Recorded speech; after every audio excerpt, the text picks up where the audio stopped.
বাংলাদেশের কলেজ লেভেলে অর্থাৎ এইচএসসিতে সবচেয়ে বেশি যেই সাবজেক্টটাতে স্টুডেন্টরা ফেল করে সেই সাবজেক্টটা হলো ইংরেজি। বাংলা ভাষাভাষীদের জন্য এটা খুবই কমন একটা প্রবলেম যে ইংরেজিতে তারা ভালো করতে পারছে না। ইংরেজি সেকেন্ড পেপারে এইচএসসির জন্য যেই 12টা গ্রামাটিক্যাল আইটেম আছে, স্টুডেন্টরা সবচেয়ে বেশি ভয়ই পায় মূলত এই গ্রামারের বিষয়গুলো নিয়ে। গ্রামারের যে 12টা আইটেম আছে এগুলো নিয়ে একটু প্রবলেমে থাকে আর কি। আর এরপর আরও বড় সমস্যা হচ্ছে গিয়ে অনেক ইউটিউব চ্যানেল থাকলেও ডেডিকেটেড ওই রকম আমরা আসলে ইন্টারমিডিয়েটের এই 12টা গ্রামার সলভ করা যায় এরকম তেমন কোনো চ্যানেলও পাই না, ওইরকম ভিডিও পাই না।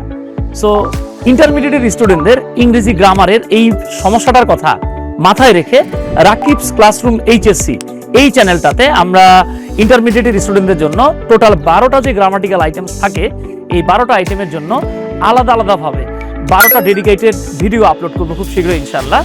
সো তুমি যদি এই 12টা ভিডিও দেখো, ইন্টারমিডিয়েটের 12টা গ্রামাটিক্যাল আইটেম নিয়ে তোমার বিন্দুমাত্র প্রবলেম থাকবে না।